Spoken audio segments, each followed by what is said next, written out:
itu Pak, mengenai ekonomi secara umum Pak. Jadi menurut perspektif ekonomi, manakah yang lebih mudah Pak? Antara memulihkan ekonomi dari resesi ataupun sampai depresi, ataupun menaikkan ekonomi dari batas normal menuju ekonomi yang lebih maju lagi Pak? Mana yang lebih mudah ya? Bisa juga nih. Kalau saya bahas dari yang ekonomi normal ke tahap berikutnya ya, itu ada beberapa tahapan yang harus dilalui. Ya, makanya ada istilah middle income trap. Ekonomi di situ-situ aja, pertumbuhannya nggak pernah nembus kayak Korea Selatan gitu. Korea Selatan dulu sama kayak kita posisinya gitu ya, negara ekonomi menengah.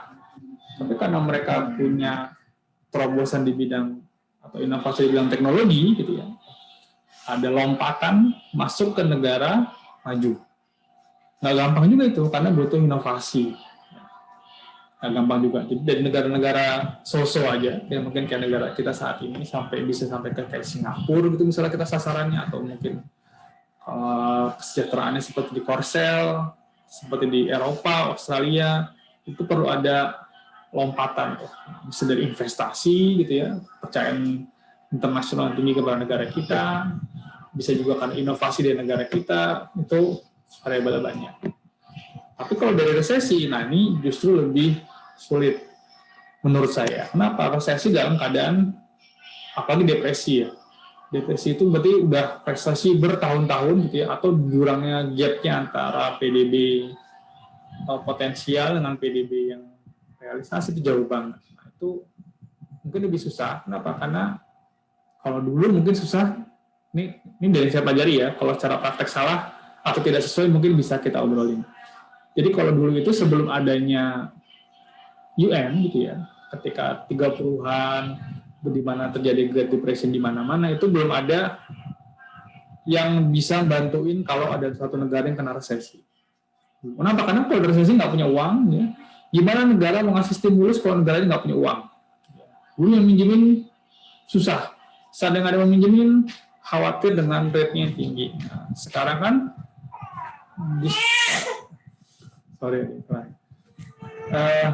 meskipun kontroversial gitu ya, sekarang ada World Bank, ada IMF, ada ADB. Jadi ketika suatu negara masuk udah resesi aja gitu dan udah kelihatan nggak ketolong, itu udah masuk nih bantuan donor sana sini. Kenapa? Karena satu negara resesi itu akan mempengaruhi negara lainnya. Ya, karena kan udah ada production chain-nya ya, saya terhubung nih, satu negara resesi, bisa jadi negara itu supplier atau pasar buat negara lain. Misalnya nih Indonesia resesi nih, ini concern banyak nih, Cina, Australia gitu ya, negara-negara partner pasti concern. Ya. Jadi sekarang mungkin lebih mudah dibanding sebelum ada kesepakatan UN PBB. Ya. Jadi kalau ditanya gampangan mana, mungkin gampangan yang situasi sekarang. Karena nothing tulus nih, kita berusaha lompat ke negara maju, kalau nggak berhasil ya udah, kita masih hidup-hidup aja gitu kan saat ini kan, Indonesia masih hidup-hidup aja ya kan. Tapi kalau udah resesi, nah itu udah harus segera keluar, kalau nggak ekonomi bisa kolaps. Jadi lebih banyak yang dipertaruhkan ketika resesi, Mas Rani. Oke? Baik, paham. Terima kasih Pak. Oke. Sekarang saya coba masuk ke pertemuan ketiga. Oke, nanti slide-nya kita taruh, kalau nggak terus saya rubah lagi. Oke, sejauh ini apa yang sudah kita pelajari teman-teman? Ya. Apa yang sudah dipelajari? PDB itu palingnya. PDB, klasik sama Keynes, terus kita mau ngapain sih belajar makroekonomi gitu ya? Kalau tadi pertama-tama saya bilang kita belajar makroekonomi itu untuk mempelajari atau memahami bagaimana siklus perekonomian di suatu negara. Ya, itu secara singkatnya seperti itu. Ya. Kemudian di pertemuan kedua juga atau pertama ya, kita sudah bahas mengenai asumsi klasik dan asumsi Keynes. Ya, masih ada ingat apa asumsi cornerstone-nya klasik apa? Apa? Fondasi dari asumsi klasik itu apa? Invisible hand, Pak. Invisible hand. Kenapa bisa invisible hand? Karena ada asumsi bahwa harga itu akan menyesuaikan. Harga itu Fleksibel, Pak. betul. Harga itu fleksibel, bisa menyesuaikan. Ya, itu asumsi klasik. Sedangkan Keynes bilang pada suatu titik harga itu sticky, gitu ya. Harga itu nggak bisa menyesuaikan dengan sendirinya. Oke, ada saatnya di mana harga tidak menyesuaikan dengan sendirinya. Oke, itu temuan pertama kali ya. Kedua, kemudian masuk ke PDB. Apa itu PDB? Bagaimana cara menghitungnya? Kemudian ada unsur-unsur pembentuknya.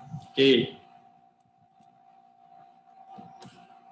Tanya ini udah tadi ya, bahwa yang dipelajari saat ini ya, boleh itu aja. Saya ketinggalan deh ya. Saya mau menyusun slide ini berdasarkan ini. Kayaknya udah cukup ya. Keren, klasik, Keynes, PDB. Oke. Sekarang kemarin kita mempelajari bahwa ekonomi itu terdiri dari dua pihak. Ingat, ada household, ada rumah tangga, ada firms, gitu ya. Sedangkan di chapter 3 sekarang siklusnya ada banyak, bertambah. Tambah siapa nih? Dari gambar sebelumnya, dari circular flow sebelumnya, apa yang bertambah? Apa yang beda? Sekarang ada apa? Market Ada for government, factor Pak. production. Government, Pak. Pasar Akhirnya faktor nambah. produksi. Pemerintah, Pak. Kelihatan ya bahwa ada tambahan nih, ada tambahan pelaku ekonominya yaitu si Government, Pak. government. Oke, nih si government teman-teman ya. Gimana cara membaca siklusnya? Oke. Kalau Keynes kemarin mulainya kalau nggak salah di buku itu dari firm, tapi kita coba lihat dari rumah tangga dulu. Yang menurut saya lebih gampang untuk dipahami. Ya. Rumah tangga punya uang, ya. Rumah tangga punya uang dipakai buat apa? Oke. Satu buat konsumsi, ya. Buat bayar pajak, dan buat ditabung. Oke. Itu aliran uang dari si rumah tangga. Ini cara baca seperti itu. Nah, pertama, kalau konsumsi, apa yang kemana uangnya ngalirnya? Yaitu ke pasar barang dan jasa. Apa itu pasar barang dan jasa?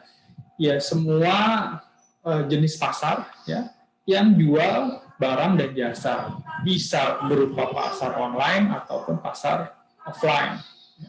Kita datang ke laundry, itu pasar jasa. Kita datang ke tukang cukur, pasar jasa. Kita datang buka Tokopedia, bisa pasar barang, bisa pasar jasa. Oke, itu market for goods and service. Kemudian bayar pajak itu nanti larinya ke pemerintah. Ya, pemerintah uangnya kalau dapat uang dari pajak bisa disalurkan ke pasar barang dan jasa juga. Bisa dia bikin infrastruktur, maka dia beli jasa dari kontraktor dan beli bahan baku dari pasar barang, ya, dan seterusnya. Kalau sisa, maka perusahaan akan saving. Government akan saving. Meskipun mungkin ini tidak berlaku di negara kita. Ya, karena kita budgetnya defisit modelnya. Ya. Saving. Sama kayak saving dari rumah tangga, gitu ya. Maka saving itu akan disimpan di pasar keuangan. Apa ini? Bank, lembaga pembiayaan, reksadana, apapun itu. Oke. Kemudian mereka akan menginvestasikan uang dari masyarakat, ya, dan juga dari pemerintah untuk apa? Untuk memproduksi pasar barang dan jasa juga. Invest ke perusahaan, invest ke bisa BUMN, bisa private, gitu ya. Yang akan menghasilkan apa? Menghasilkan barang dan jasa juga. Oke. Kalau udah sampai sini nanti uangnya lari ke perusahaan. Nah, perusahaan udah nerima uang dari siapa nih? Uang dari households, ya. Jadi intinya Pak, uang yang diterima di firm semua dari household kan, larinya dari rumah tangga. Oke. Setelah sampai di perusahaan, uang itu akan dikembalikan ke rumah tangga. Caranya apa? Yaitu dengan membayarkan kepada faktor produksinya. Oke. Apa itu faktor produksi? Nanti kita ketemu ada yang namanya tenaga kerja, dan modal dan kapital. Semuanya, baik tenaga kerja maupun modal, apapun itu bentuk penghasilannya, semua diterima oleh household. Oke? Cara gampang. Jadi factors of production ini bisa capital, bisa labor, bisa tenaga kerja, bisa modal. Oke. Siklusnya seperti ini. Ini adalah siklus apa? Perhatikan ekonomi yang tertutup. Untuk sementara kita berarti ekonomi tertutup. Belum ada unsur luar negeri di sini. Ya. Untuk sementara kita pakai model ekonomi tertutup dulu. Oke, ini model circular flow yang ada di awal-awal chapter 3. Akan kita pakai terus nih.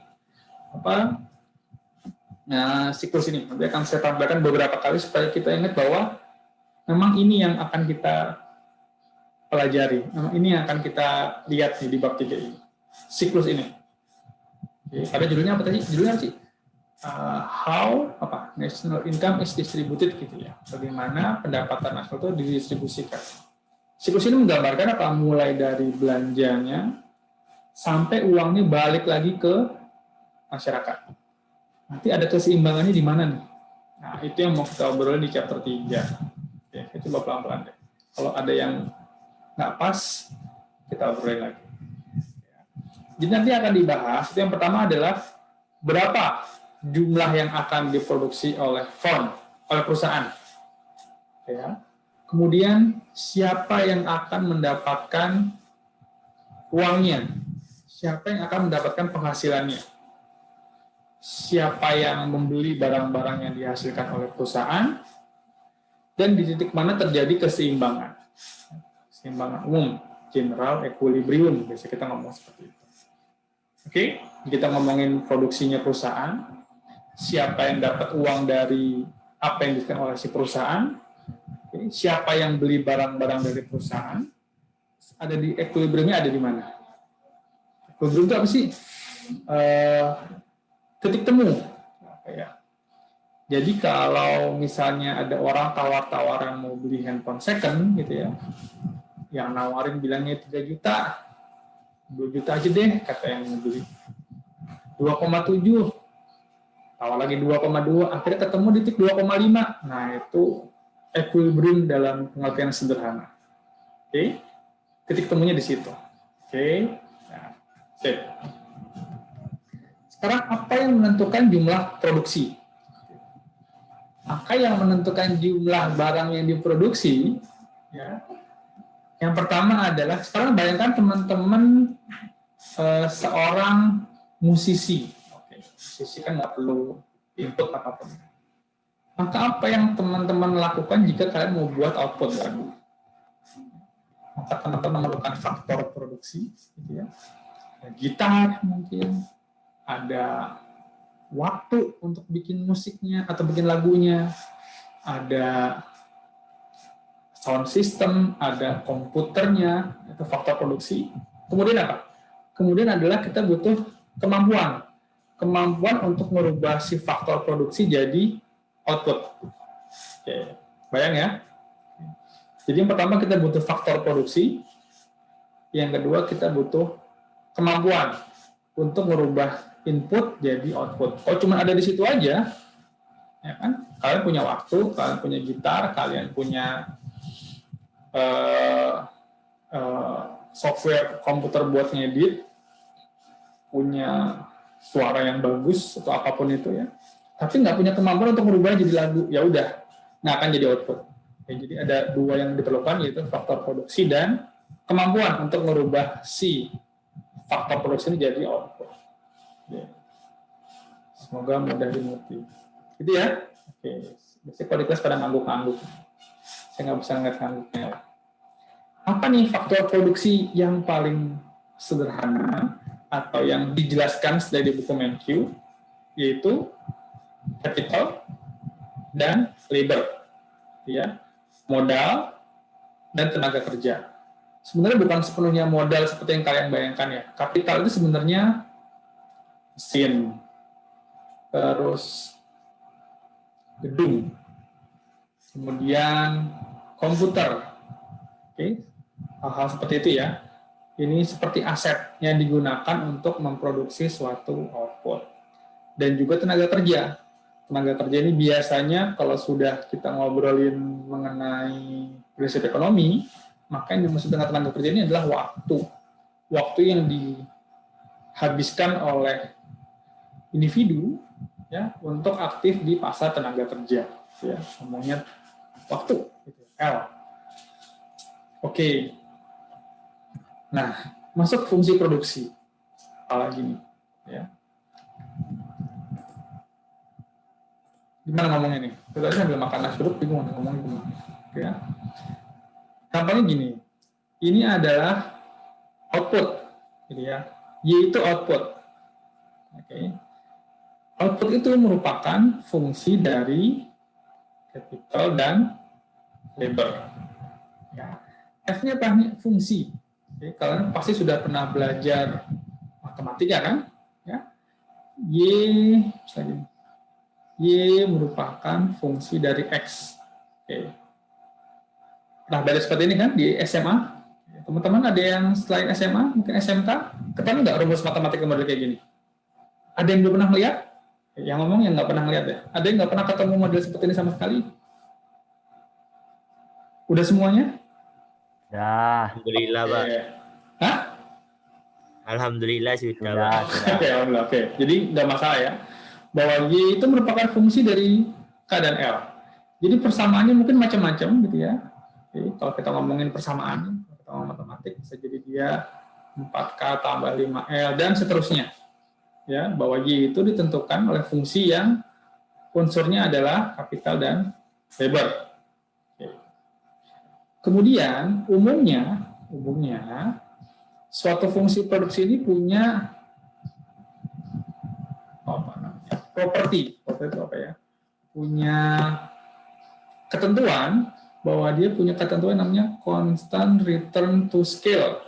Ini ada di buku BenQ. Apa itu constant return to scale? Bahwa jika unsur-unsur dari faktor produksinya bertambah dengan suatu konstanta yang sama, ya, maka outputnya pun bertambah sesuai dengan konstanta tersebut. Oke? Jadi misalnya capitalnya nambah 5 unit dan labornya nambah 5 unit, maka outputnya nambah juga 5 unit. Itu gampangnya seperti itu. Ya, nanti kan kita pakai lagi di pertemuan ini di belakang-belakang dan pertemuan sebelumnya. Ya, constant return to scale. Ada mau tanyain soal CRS? Nggak ada. Oke, sip. Ada yang bingung? Oh, nggak ada juga. Sip. Lanjut ke penawaran agregat. Nah. Izin bertanya, Pak. Oh iya, boleh. Tapi kalau di mikroekonomi kan ada yang namanya diminishing return to scale pada saat misalkan output telah mencapai titik maksimum lalu lebarnya tetap ditambahkan jadi Y-nya negatif, Pak. Penghasilannya malah menjadi negatif. Apa di sini itu tidak berlaku, Pak? Oke, nanti kita akan bahas mengenai diminishing marginal productivity. Oke, ya. Ada juga di sini, ya. Tapi namanya asumsi.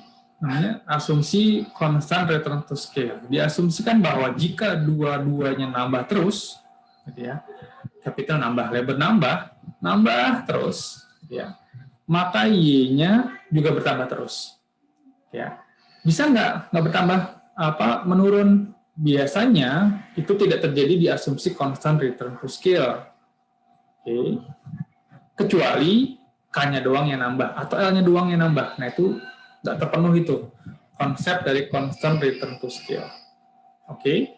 Jadi di asumsi constant return to scale, asumsi dia bahwa kalau semua faktor produksinya nambah 1 unit atau 2 unit atau jadi 3 kali lipat atau 4 kali lipat, maka dia terjadi kelipatan pendapatan dengan jumlah yang sama.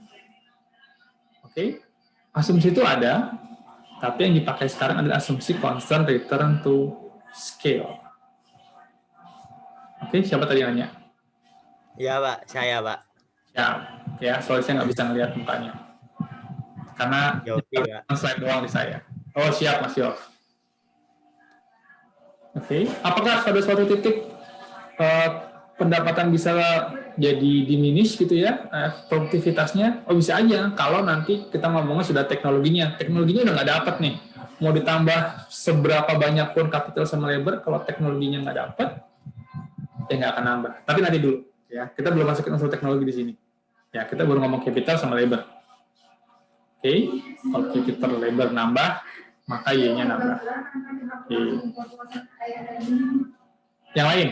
Apa saya boleh pindah slide sebelumnya? Oke, selanjut ya. Saya dikat aja saya kalau ada yang mau tanya. Oke. Sekarang penawaran agregat. Ketika kita ngomongin penawaran agregat, ada asumsi lain. Nah, asumsi lainnya itu apa? Bahwa jumlah capital sama labor itu fix, makanya dikasih tanda bar. Ya. Apakah pada kenyataan seperti itu? Enggak. Kapital pada kenyataannya selalu bertambah kalau ada tambahan saving. Sedangkan labor selalu bertambah, kenapa? Karena populasinya bertambah. Gitu ya. Ini untuk memudahkan memahami konsep dasarnya, ya, kita anggap di suatu tahun di mana tidak ada pertumbuhan penduduk dan tidak ada pertumbuhan kapital. Gitu aja. Untuk memudahkan untuk memahami. Ya, jadi jangan langsung dibandingkan dengan kondisi sekarang. Baca baik-baik buku MenQ-nya. Ya, asumsi. Berbeda nggak dengan keadaan nyata? Iya, iyalah. Kayak asumsi ceteris paribus saja nggak mungkin terjadi kan? Asumsi di mana semua hal yang lain tetap konstan. Which is nggak mungkin. Ya, oke, ini untuk kepentingan memahami bertiga ini aja. Bahwa penawar agregatnya jadi tetap fix, Y bar. Nah, bar ini artinya fix. Ya, pada kenyataannya enggak. Untuk kepentingan pemahaman di bab 3 ini, maka kita asumsikan bahwa Y itu, penawaran agregatnya itu tetap. Kenapa? Karena supply dari faktor-faktor produksinya tetap. K, L, fix, nggak berubah. Oke.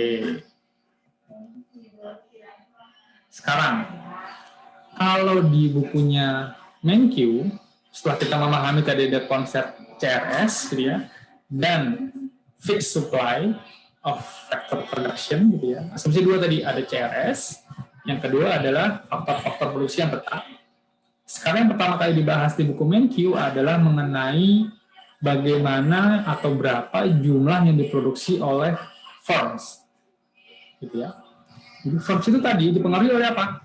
Teman, dipengaruhi bahwa dia dipengaruhi oleh input yang berupa capital dan labor.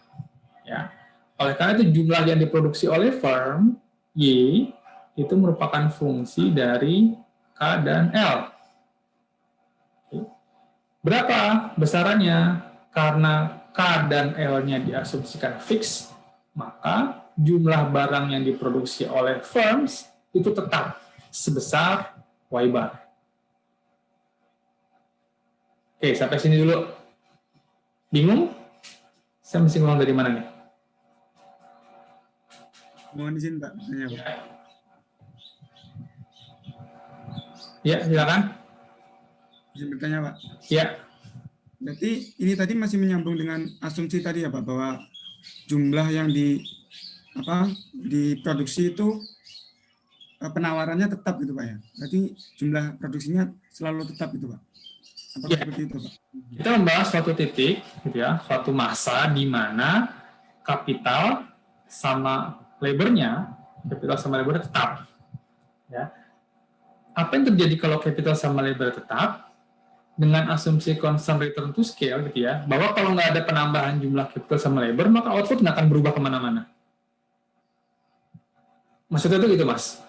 Jadi asumsi kenapa K sama L tetap, nah itu kita ngobrolin bahwa kalau perusahaan input dari kapital dan labor tetap, maka dia hanya memproduksi di suatu titik yang sama. Dan total semua barang yang dihasilkan oleh firm itu sebenarnya apa? Total GDP. Gitu ya. Kita dari siklus ini, semua barang yang dihasilkan oleh firm itu merupakan semua yang ada di ekonomi di siklus ini. Oke. Jadi semua yang dihasilkan oleh firm ini adalah GDP.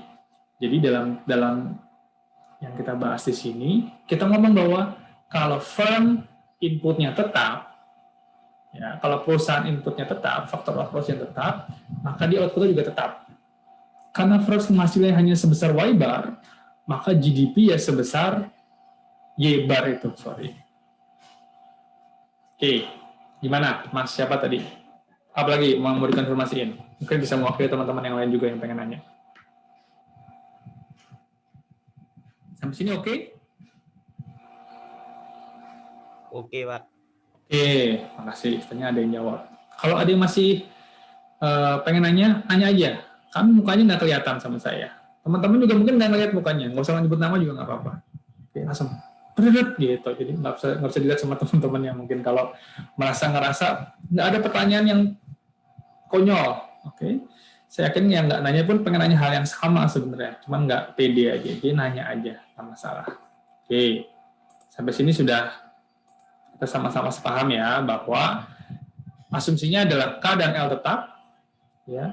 Kemudian karena K dan L-nya tetap, maka PDB juga tetap. Balik-balik nih, mau pakai bahasa Inggris atau bahasa Indonesia. Ini saya hapus.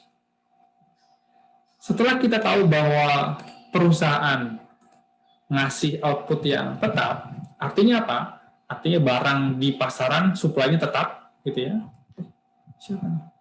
Kok Fikri Ahmad baru nyobain. Oke. Kemudian setelah dapat revenue gitu ya, setelah ditawarkan barangnya kebeli gitu ya, anggapnya sudah sampai di titik ini, lalu bagaimana cara pembayaran kepada faktor-faktor produksinya? Bagaimana firm mengalokasikan uang yang dia punya untuk faktor produksi? Ya, sekarang teman-teman memposisikan diri sebagai perusahaan. Ya. Kita udah tahu kita mau akan ngasih supply berapa, gimana cara kita membelanjakan uang yang ada di kita untuk menghasilkan barang lebih lanjut. Oke. Asumsi pertama, nambah lagi asumsinya bahwa price itu adalah fleksibel. Apa artinya fleksibel? Dan kenapa WC dalam tanda kurung? Nah, kalau teman-teman memposisikan diri sebagai perusahaan, kalian akan melihat tenaga kerja sebagai barang yang harus dibeli. Ya enggak? Kalian perusahaan, ya, kalian mau memproduksi sesuatu, maka kalian akan beli tenaga kerjanya. Dan tenaga kerja itu ada harganya. Buat para tenaga kerja itu dibilang gaji.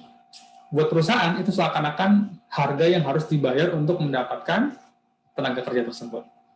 Oke, makanya kadang-kadang asumsinya hanya flexible price saja, karena price itu bisa jadi harga tenaga kerja, bisa juga harga barang. Oke, lanjut.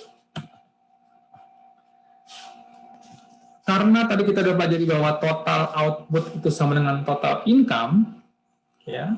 Dan sekarang kita mau ngomongin bagaimana income yang diperoleh firm, gitu ya, itu disalurkan ke markets for factor of production atau ke pasar faktor produksi. Apa aja tadi faktor produksinya ada dua, itu K sama L. Ya, jadi setelah perusahaan memperoleh output, dapat uang, dapat hasil, lalu dia akan membagikan hasil uang yang dia punya ke pasar faktor produksi.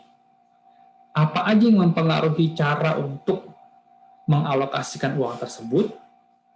Oke, sekarang kita lihat model kurva dari faktor tenaga kerja. Pertama, yang namanya terjadi equilibrium itu harus ada supply sama demand. Kenapa faktor supply-nya garis lurus? Kenapa tadi? Ada yang bisa jawab? Sorry. Karena rumusnya adalah Y bar. Tetap, Pak, tetap. Dan Y bar sama L bar. Nah, artinya apa? Ini Y-nya fix. Supply-nya fix. Oh, sorry, ini bukan di sini. Bukan Y. Faktor supply-nya garis lurus tegak. Kenapa? Karena dia tetap. Angkanya berubah bukan karena harga, gitu ya. Dia bisa berubah kapan? Kalau ada pergeseran di keadaan L. Kalau tiba-tiba kayaknya tambah banyak, faktor supply-nya geser, gitu ya. Tapi bukan karena faktor harga. Oke. Harganya berapapun, ya, harganya berapapun si faktor produksi tersebut, maka dia supply tetap. Berbeda dengan permintaan dari faktor tenaga kerja tersebut. Sekarang perusahaan lebih pilih gajinya rendah apa gajinya tinggi? Ini lagi sensitif banget ngomongannya. Perusahaan lebih senang, perusahaan lebih senang dia gaji karyawannya gajinya rendah apa tinggi? Rendah. Oleh karena itu, ini kita memposisikan diri sebagai perusahaan ya. Ketika perusahaan mau minta faktor-faktor produksi, baik itu kapital maupun labor, maka dia kalau harganya sangat rendah, ya, maka dia akan menyewa sangat banyak, maka dia akan menggunakan sangat banyak. Oke. Dan semakin tinggi harga dari faktor produksi tersebut, maka dia juga akan semakin kecil butuhnya, atau nggak mau mungkin. Equilibrium itu ada di perpotongan antara si kurva supply dan kurva demand. Ini intinya adalah harga yang disepakati oleh si penyedia faktor produksi dan orang yang butuh faktor produksi. Demand, supply. Equilibrium pertama nih kita. Ya, kita ngomong equilibrium di pasar faktor produksi. Oke. Ya, pelan-pelan dulu. Kira-kira yang mau tanya dari sini. Baik, izin memastikan Pak, tadi Bapak menyampaikan bahwa garis kurva supply-nya itu tetap karena biar berapapun harga faktor produksi S-nya itu tetap tegak gitu Pak ya? Supply barang yang akan dihasilkan, oke, ya. Sebenarnya faktor supply-nya ini, ya, terus tanyanya apa Mas? Terus yang saya tanya, bisa nggak dia berarti pindah itu faktor supply-nya? Apakah dia tetap tegak lurus di situ aja atau misalnya dia bisa bergeser ke kanan ke kiri gitu Pak? Bisa, tapi bukan karena harga. Ini kan kita di vertikalnya adalah harga, kuantitasnya adalah sumbu horizontal. Kita hanya ngomongin dua variabel aja, ya. Bisa jadi misalnya jumlah penduduknya naik, maka faktor supply-nya bisa nambah nih. Tapi kita sudah terbatas sama asumsi bahwa L-nya fix. Ya enggak. Ini kan kurva ini hanya ngomongin masalah harga dan kuantitas. Oke? Kita ngomongin bagaimana perilaku supply dari faktor produksi kalau dari sisi harga dan kuantitas. Bagaimana hubungan antara harga dan kuantitas yang akan ditawarkan oleh si faktor produksi. Nggak ada hubungan sama harga. Kenapa? Karena tadi kita punya satu asumsinya flexible price juga, ya. Tapi yang membuat dia garis tegak itu adalah karena kita memastikan bahwa jumlahnya ini nggak akan berubah. Meskipun si faktor meskipun harganya naik turun, misalnya gajinya lebih kecil, gajinya lebih rendah, itu supply-nya nggak akan berubah. Karena kita melihat dari sisi siapa? Dari sisi si perusahaan. Perusahaannya mau membutuhkan model tenaga kerjanya berapa banyak. Gimana gasnya lebih enak ya?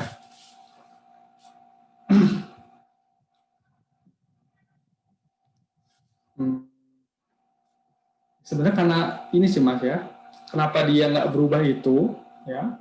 Karena kita sudah asumsi di awalnya. Ini karena sulit digambarkan di dunia nyata bahwa ada keadaan di mana faktor of production itu selalu tetap fix, namanya juga asumsi. Sama kayak asumsi agregat supply yang selalu tegak di asumsi klasik. Itu sulit dibayangkan karena memang keadaannya tidak seperti itu. Tapi karena kita mau ngomong supaya lebih gampang memahaminya, jadi kita bilang nih, faktor dari produksi itu supply-nya tetap. Dia nggak akan terpengaruh oleh berapa banyak harga, mau dia lebih mahal, lebih murah, dia nggak terpengaruh. Dia bisa berubah kapan? Misalnya jumlah penduduknya lebih banyak. Nah, ini bisa geser ke sini nih. Ya. Berarti apa? Labornya, jumlahnya bertambah. Oke, bisa geser. Tapi karena kita sudah mematok bahwa L-nya tetap, maka dia nggak bisa bergeser. Dengan asumsi Y bar sama dengan fungsi dari K bar dan L bar. Oke, coba tanya lagi deh. Biasanya bisa jelasin lebih gampang. Enggak sih Pak, udah paham. Oh iya, oke deh. Oke, saya juga belum paham. Ya, oke. Izin bertanya, Pak. Ya, Kalau misalkan, Pak ya, itu kan kurvanya kan artinya inelastis yang faktor supply. ya. Dan Kita punya terhadap harga ya, inelastis Ya. terhadap harga inelastis terhadap harga. Lalu ada asumsi bahwa kalau misalkan ini harganya semakin naik itu dia faktor supply-nya juga semakin naik karena banyaknya pekerja-pekerja atau karyawan-karyawan, orang-orang yang akhirnya beralih pekerjaan, Pak. Beralih pekerjaan menjadi karyawan dari sebuah perusahaan, akhirnya faktor supply ini kurvanya menjadi elastis. Apakah bisa, Pak, seperti itu, Pak? Oke, jadi misalnya gimana? Beralih dari perusahaan satu ke perusahaan lainnya. Gitu. Misalnya banyak yang sebelumnya bukan karyawan, tapi akhirnya menjadi karyawan karena melihat gajinya yang wah tinggi ini. Akhirnya kurvanya ini jadi elastis seperti itu. Ya, berarti kan ini kita ngobrolin bahwa ada perubahan dari jumlah karyawan yang tersedia saat ini kan ya? Ya enggak? Iya, Pak, betul. Iya, Pak. Padahal asumsi kita L-nya tetap. L-nya nggak berubah di suatu ekonomi, ya penduduknya segitu-gitu aja. Labor force-nya segitu-gitu aja. Untuk sementara.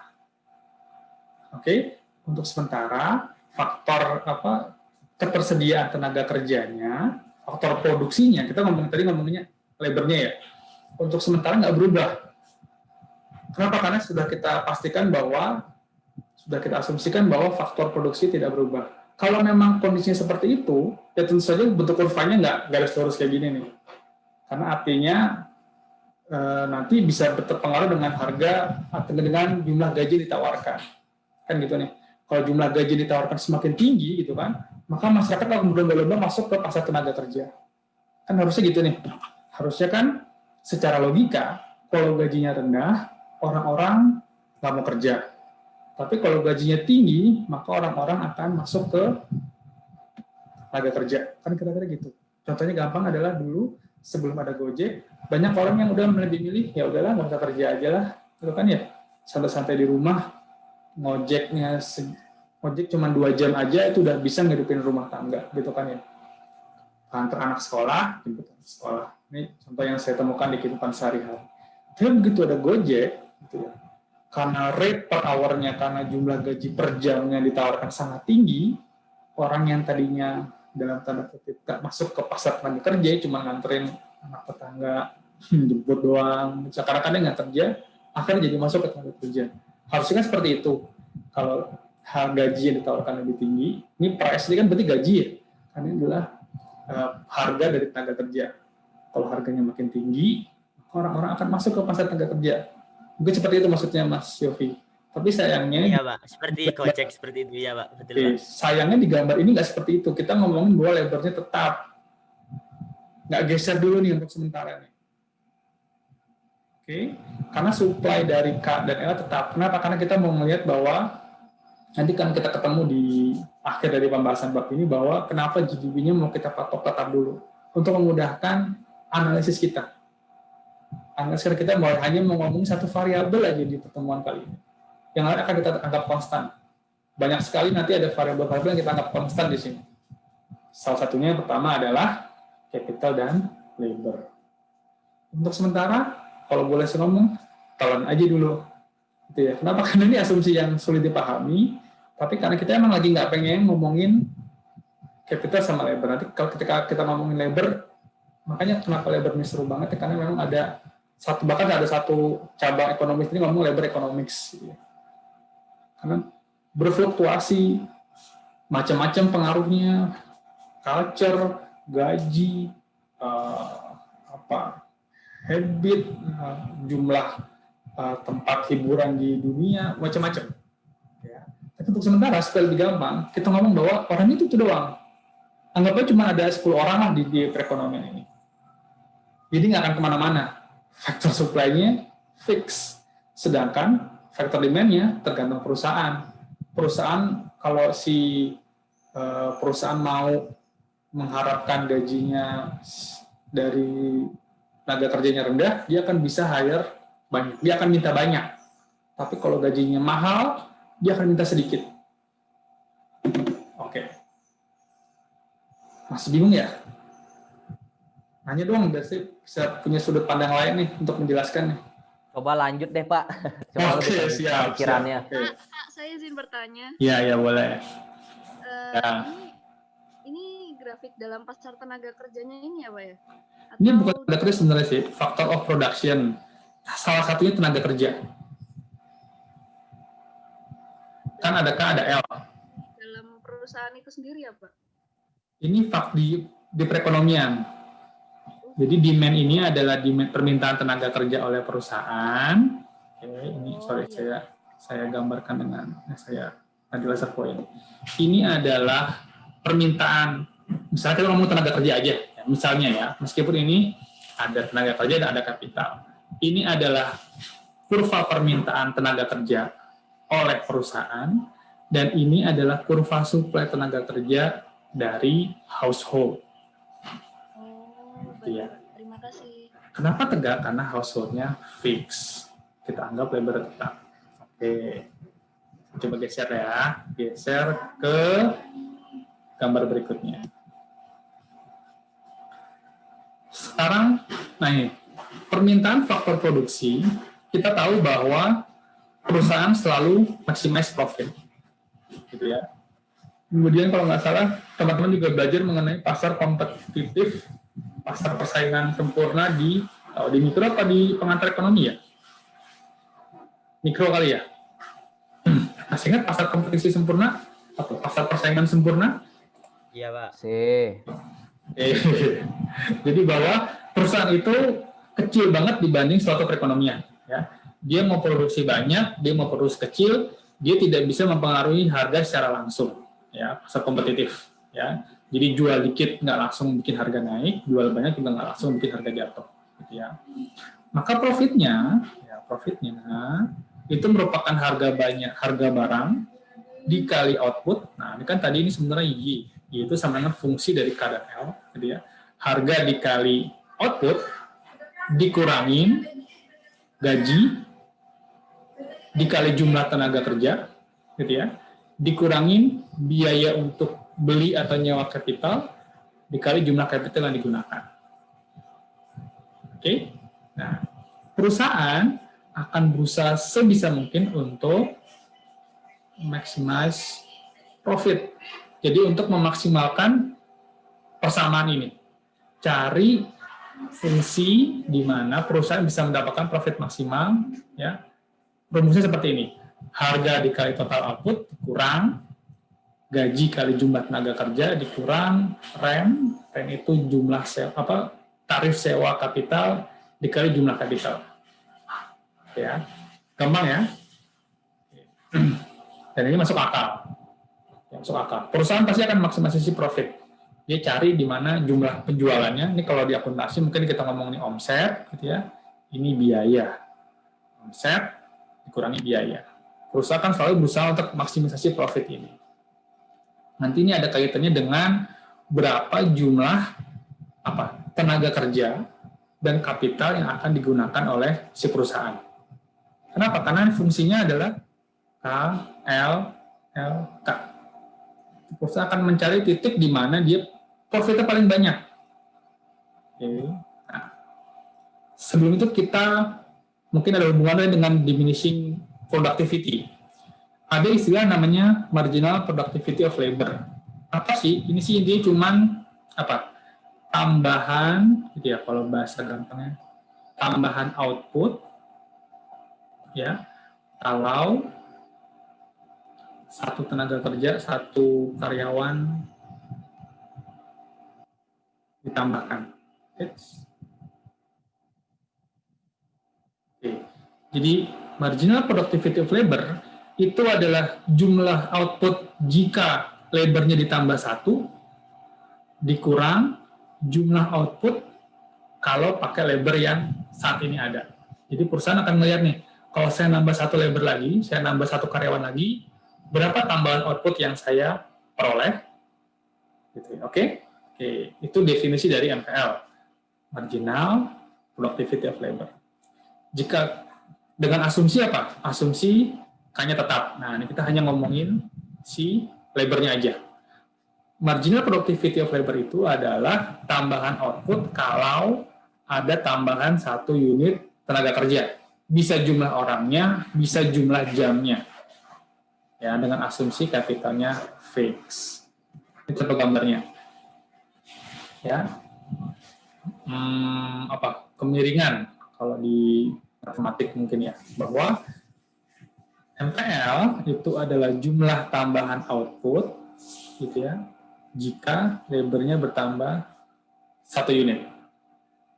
Kita lihat bahwa modelnya adalah diminishing.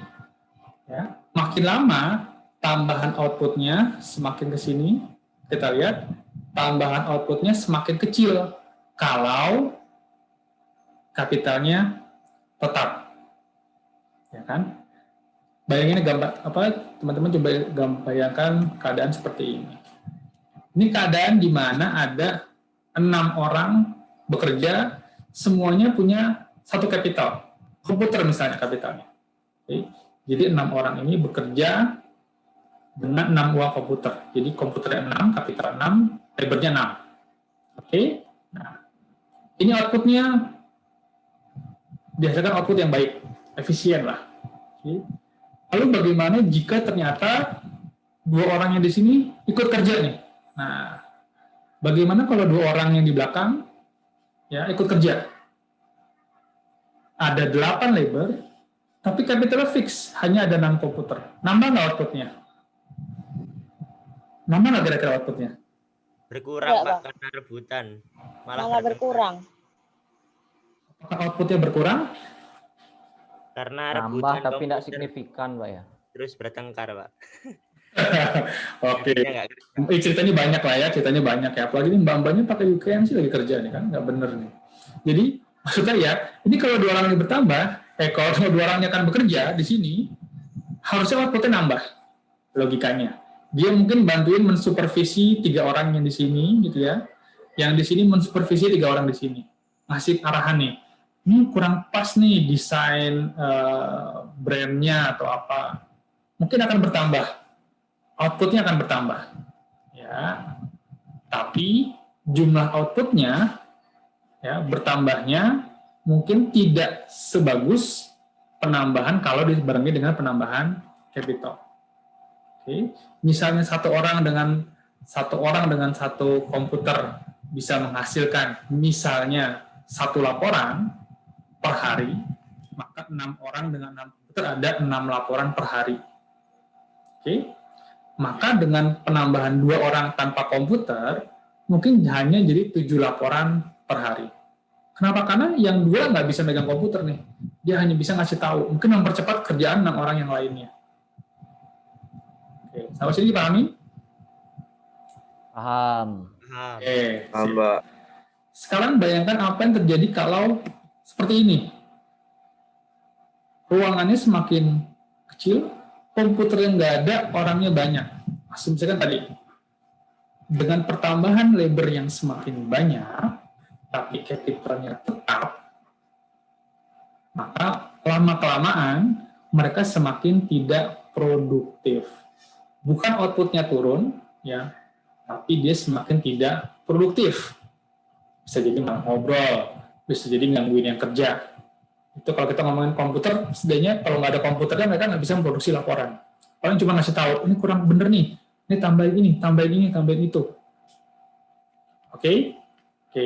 Atau misalnya komputernya ditambah, ya, misalnya tadi cuma ada 1 orang, nambah jadi 2 orang, 2 komputer, 3 orang, 3 komputer, 4 orang, 4 komputer, 5 orang, 5 komputer, tapi apa? Kantornya nggak nambah, space-nya nggak nambah, sama aja. Jadi semakin tidak produktif. Lama-kelamaan, tambahan output tersebut lama-kelamaan semakin berkurang. Itu yang mau diomongin sama MPL. Oke. Ada yang nanya dulu nggak? Harusnya kan, suara saya kedengeran? Ada notifikasi di sini, internet connection is unstable. Suara saya tetap kedengeran? Putus-putus? Apa kedengeran sama sekali? Oke. Apa putus terdengar, Pak? Dengar, Pak. Oke. Sip, mudah-mudahan. Oke, yang tadi cuma mau Putus, Pak. Sorry. Pak. Agak putus-putus, Pak. Oke.